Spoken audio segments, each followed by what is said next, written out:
Subscribe कीजिए SM education को educational video पाने के लिए और बेल आइकन को प्रेस कीजिए सबसे पहले वीडियो के नोटिफिकेशन पाने के लिए। संस्कृत आचार्यों के काव्य प्रयोजन संबंधित मतों पर प्रकाश डालिए। प्रश्न 8 MST 5। मैं श्रीलता महाराणा इस प्रश्न के उत्तर की प्रस्तुति करने जा रही हूँ। मनुष्य प्रत्येक कार्य किसी न किसी उद्देश्य की प्राप्ति के लिए करता है, यानी जो भी कार्य करता है तो उसका उद्देश्य रहता है कुछ प्राप्त करने के लिए। सृजन कर्म ना तो प्रयोजन रहित होता है और ना हो सकता है। जो कार्य क्रिएटिव हो, सृजन हो, वो कभी प्रयोजन ना हो या उसका प्रयोग ना हो सके, ऐसा संभव नहीं है। भारतीय चिंतन परंपरा आरंभ से ही सृजन कर्म की महिमा का गुणगान तथा उसके प्रयोजन पर विचार करती रही है। काव्य के आरंभ में मंगलाचरण में कवियों ने काव्य के प्रयोजन का निर्देश कर दिया है। भरत मुनि से जगन्नाथ तक सभी साहित्य शास्त्रियों ने अपने अपने ग्रंथों के आरंभ में काव्य प्रयोजन की चर्चा की है। सभी ने पुरुषार्थ, चतुष्टय अर्थात धर्म, अर्थ, काम, मोक्ष की सिद्धि को काव्य सृजन का उद्देश्य माना है, उन्हीं की सिद्धि की कामना की है। संस्कृत के निम्नोक्त आचार्यों ने काव्य प्रयोजन की चर्चा की है। जैसे हम देखते हैं भरत नाट्य यानी काव्य धर्म, यश और आयु का साधक और हितकारक, बुद्धि का वर्धक तथा लोक उपदेशक होता है। ये मध्य भरत ने ये मध्य के जो काव्य है वो धर्म, यश, मोक्ष, लोक हितकारी साधक, बुद्धि का वर्धक, लोक उपदेशक माना है। भामह उनका मत है उत्तम काव्य की रचना धर्म, अर्थ, स्तंभ और मोक्ष रूप चार पुरुषार्थों को तथा समस्त कलाओं की निपुणता को और प्राप्ति तथा कीर्ति का उत्पन्न करती है। यानी यहाँ पर जो अर्थ, धर्म, अर्थ, स्तंभ, मोक्ष ये चारों पुरुषार्थ है, उसके बाद कीर्ति और आनंद ये दोनों को जोड़ा गया है। भामा के उपरांत प्राय सभी आचार्यों के सम्मुख इन दिशा में संभवतः इन्हीं का आदर्श रहा। वामन और भोजराज इनका मत था कीर्ति और प्रीति।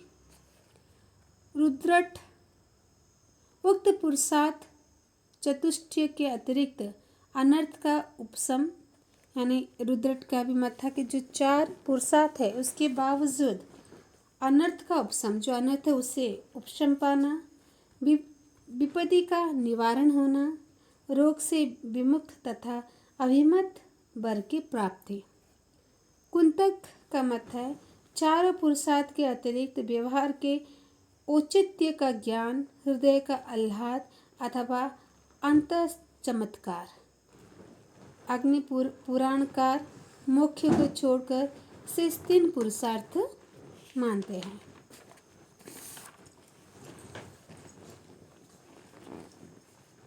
इस प्रकार मम्मट के सम्मुख काव्य प्रयोजन की उक्त सूची प्रस्तुत थी, जिसे उन्होंने निम्नोक्त रूप से ढाल दिया। काव्यम यशस्यर्थ कुरुते व्यवहार विदे शिवीतरक्ष्यते सद्यः परनिवृत्तये कांताशमित्यत उपदेशयुजे। अर्थात काव्य का प्रयोजन है पहला, दूसरा यश और धन की प्राप्ति, तीसरा व्यवहार का ज्ञान, शिवेतर यानी रोग का नाश, तुरंत परमानंद पाना, रसावाद की प्राप्ति और कांता समेत उपदेश पाना। मम्मट के उक्त 6 काव्य प्रयोजन में से सद्य परनिवृत्ति अर्थात काव्य पठन अथवा नाटक प्रेक्षण के साथ तुरंत परम आनंद या रसावाद की प्राप्ति को काव्य का सर्व मुख्य प्रयोजन माना है, ये मम्मट के अनुसार। इसके उपरांत स्पष्टतः दूसरा स्थान कांता समित उपदेश को देना चाहिए। काव्य द्वारा प्राप्त उपदेश भी प्रेषी द्वारा दिए गए उपदेश के समान मधुर एवं सहज मान्य होता है। यानी प्रेषी जिस तरह कोई प्रिया अपने अपने सज्जन को या अपने प्रिय को कोई उपदेश देते हैं मधुर वाणी में, उस तरह से काव्य में भी मधुरता होनी चाहिए। इस संबंध में एक प्रश्न उत्पन्न होता है कि इन प्रयोजनों में से किनका अधिकारी कवि है और किनका सहृदय। स्पष्ट है कि यश, धन और रोग नाश का सीधा संबंध कवि के साथ है और व्यवहार, ज्ञान तथा कांत समित उपदेश का सीधा संबंध सहृदय के साथ है। हिंदी के कवियों खुसरो, तुलसी, रहीम, कबीर आदि को सूक्तियाँ जनता की जुबान पर रहती है। बात बात में उन्हें उद्धृत किया जाता है, किंतु काव्य के अध्ययन अध्यापन द्वारा कोई सहृदय यश और धर्म भी प्राप्त कर सकते हैं और सर्वनिर्मित ग्रंथों के द्वारा कोई कवि भी व्यवहार, ज्ञान अथवा उपदेश ग्रहण करते हैं। अतः सहृदय और कवि भी उक्त दो प्रयोजनों के अधिकारी उपचार द्वारा माने जा सकते हैं।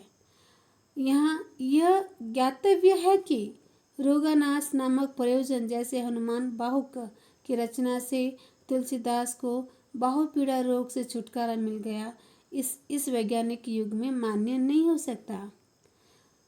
शेष बचा एक प्रयोजन रसास्वाद प्राप्ति।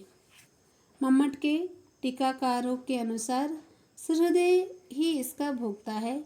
कवि को भी यदि अपने काव्य से रसास्वाद प्राप्ति होगी तो उसे तत्क्षण के लिए सहृदय मानव होगा। कवि अपने काव्य द्वारा रसास्वाद प्राप्त करता है। इस समस्या के दो पक्ष हैं। पहला, क्या कवि काव्य रचना के समय रसास्वाद प्राप्त करता है? दूसरा, क्या कवि काव्य रचना के उपरांत कभी उससे रसास्वाद प्राप्त करता है? इन दोनों प्रश्नों का संक्षेप में उत्तर है हाँ। वाल्मीकि ने क्रोंच मिथुन में से एक के वध को देखकर शोक का अनुभव किया। यहाँ तक कि सामान्य व्यक्ति है, किंतु उक्त घटना के मां निषाद प्रतिष्ठाम तत्वमगम इस लोक रूप में परिणत होते समय कवि रूप में उनका वो शोक व्यक्तिनिष्ठ न रहकर समशिष्टनिष्ठ बन जाता है। अर्थात यह घटना क्रोंच पक्षी को न रहकर किसी भी वियुक्त प्राणी की बन जाती है।